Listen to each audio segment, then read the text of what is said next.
Magandang hapon mga ka-happy hour. Narito ang mga balita para sa MBC TV Network News Update 4 PM edition. PBBM ngayong araw ng kalayaan, huwag mapagod mahalin ang Pilipinas. Yan ang MBC TV Network News ni Leth Narciso. Gaya ng nakagawian sa mga nakalipas na taon, muling pinangunahan ni Pangulong Ferdinand Marcos Jr. ang pagtataas ng watawat ng Pilipinas sa Rizal Park ngayong ika-128 anibersaryo ng Araw ng Kalayaan.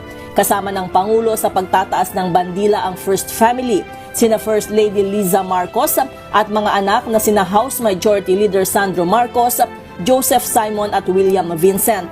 Nag-ali rin ng bulaklak ang Pangulo sa monumento ni Gat Jose Rizal. Pagkatapos ng commemorative ride sa Rizal Park, ay dumiretso si Pangulong Marcos at iba pang mga opisyal ng gobyerno at mga bisitang kinabibilangan ng foreign diplomats sa Quirino Grandstand.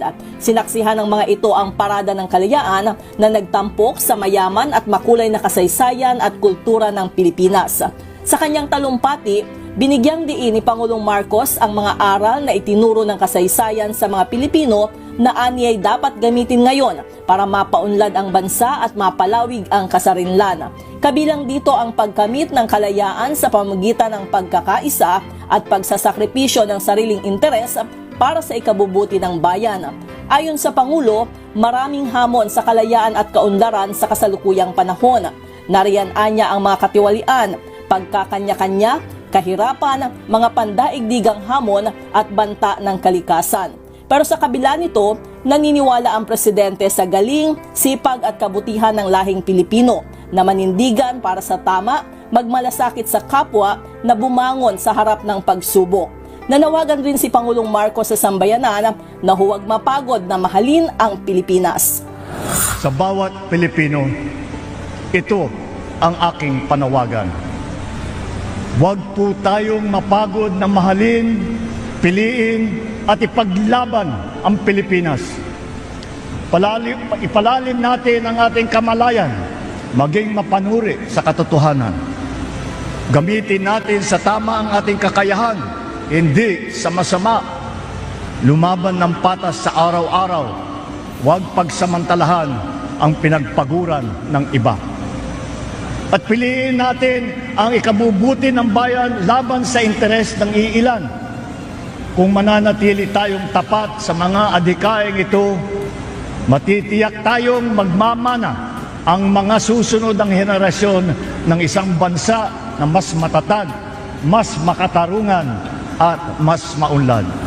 Para sa MBC TV Network News, ito si Leth Narciso ng DZRH. Una sa Pilipinas, una sa Pilipino.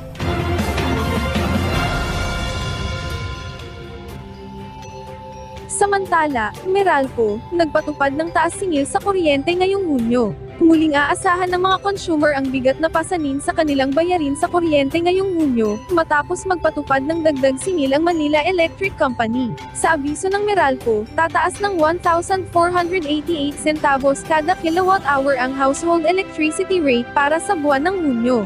Dahil dito, ang kabuuang singil sa kuryente ay aabot na sa 14 pesos and 4,833 centavos kada kilowatt-hour mula sa 14 pesos and 3,345 centavos kada kilowatt-hour noong Mayo. Ayon sa kumpanya, ang naturang adjustment ay katumbas ng humigit kumulang 29 pesos and 76 centavos na dagdag sa buwan ng bayarin ng mga sambahayang kumokonsumo ng 200 kilowatt-hour. Ipinaliwanag ng Meralco na ang pagtaas ng singil ay pangunahing dulot ng mas mataas na generation charge kaugnay ito ng serye ng Yellow Alert at Red Alert na naitala sa Luzon Grid noong Mayo, na nakaapekto sa halaga ng kuryenteng binibili mula sa mga power supplier. Pinapayuhan naman ng Meralco ang mga consumer na maging mas maingat sa paggamit ng kuryente upang makatulong sa pagkontrol ng kanilang buwanang gastusin. At yan ang mga balita para sa MBC TV Network News Update 4 PM edition. Abangan ang mga susunod na balitaan mamaya para sa 5 PM edition.